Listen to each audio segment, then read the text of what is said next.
Guys, welcome back. Another episode of Keepin Real with Shaquille. We inquire to inspire. I cannot say thank you enough for all you guys who are supporting. Tonight we have a very special guest in the building with us, a young man who's been doing some phenomenal things, and he's doing some great things at such a young age, and we have the privilege of having him here to talk to him about all that he's doing and the impact that he is making. Guys, welcome to the show, Ottis Brown the Third. What's going on, brother? Hey, man, great to be here. Man, it's a pleasure having you here, brother. So, you took a journey, quite a bit of a journey from after you graduated high school out of Richmond and moving on to college, playing football, and even going on to being in another college to ultimately being here in Lynchburg. Mm-hmm. So talk about, your journey out of Richmond and to getting to where you are today.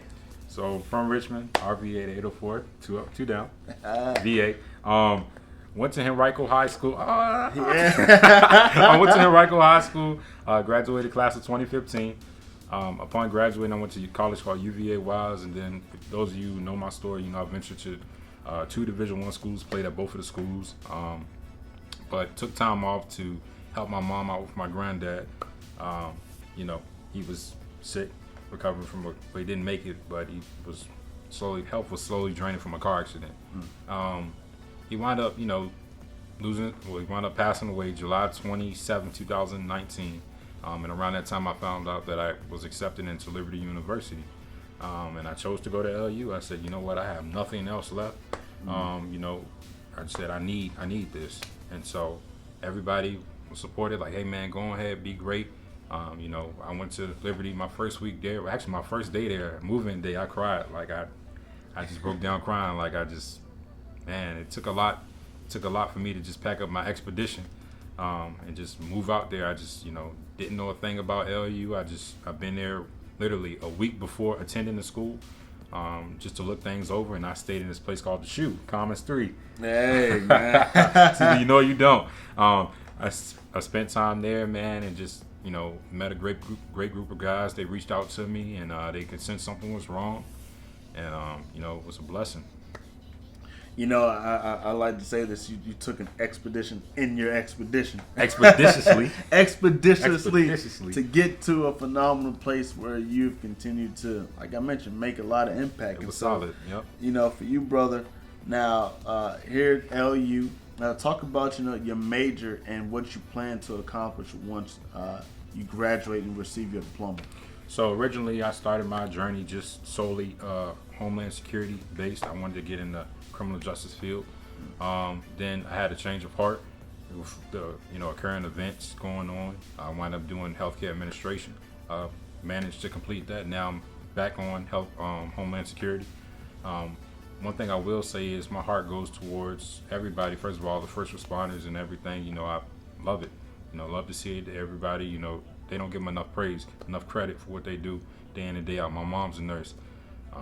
Works for Ortho Virginia back in Richmond. Shout out to Ortho Virginia. My mom's been there for years. Great staff there. It's like family. Same thing with Ortho out here in Lynchburg. That's why I go for physical therapy. But I do realize that there's a big need for some policies to change in the healthcare field.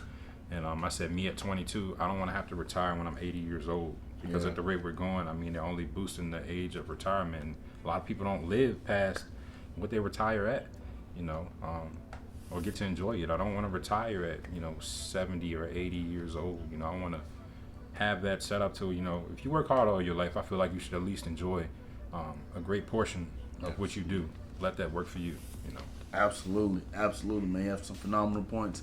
Now, you yourself, you're a role model to many, young and old, if you ask me. Wow. And with a lot of things that are going on in this world today, we know all about George Floyd. We know about the situation that just happened in Atlanta. With you being a role model, what are some things that you plan on doing or that you are doing that's going to better shape this nation and the world for the generation that's going to come after you when you pass the torch? Well, one of the things I can do is, I can implement respect, because respect goes a long way. Me personally, I'm upset. I'm upset with everything that goes on, but I still don't lose respect for folks. I would just say, if y'all confused about something, younger generation or older generation, just ask, walk up to somebody, black, white, I would love for a white person, if they didn't understand a situation, hey man, how do you feel about this?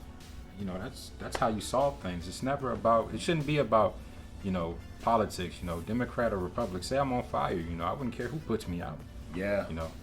But my thing is to the young generation. It's all about how people see y'all now.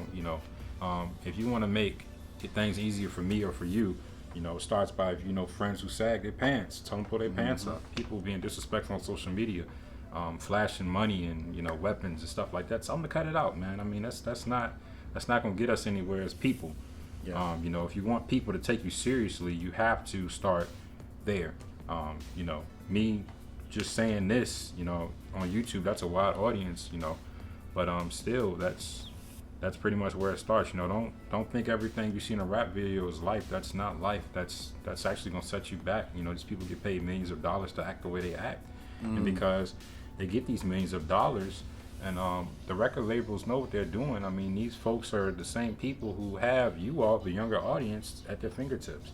Yeah. The real drip, the real swag is trying your best. You don't have to go to college like me. I'm just going because that's where I have to be. I have, in order to get where I want to go, healthcare administration, and be in the healthcare field, I have to be in school because I can't just come from off of a regular job and go to do that. Now, if college isn't for you, try different areas of work. I'm all for it. My first job was at McDonald's. I still remember Coach Chilco, may he rest in peace, yelling at me for leaving practice 2 days to go to McDonald's, but it made me a better man. And at the end of the day, I know he's proud of me as well. And also, rest in peace to Jason Randu, a good friend of mine who recently lost his life. Absolutely, man. And last thing I want to ask you, if you had one thing to say to inspire the audience, everybody who's watching and everybody who's going to be watching this episode 10 years down the road, what would that one thing be? Check in on your loved ones. Always check in on your loved ones, co-workers, family, friends, whoever. It'll go a long way if someone just walks up to you when you're down and be like, hey man, you all right? How's your day? That really means a lot. Oftentimes we don't do that enough, and then you don't know something's wrong with somebody until it's too late. Just always be embracing love towards others, and then it'll be a ripple effect. It'll actually spread the more you do that. So. Guys, make sure that when you see this young man around, that you applaud him for everything that he's doing. Guys, make sure that you click that subscribe button. Subscribe to this channel. Get those subscribers up. And we'll see you all next week on another episode of Keepin' Real with Shaquille. We inquire to inspire.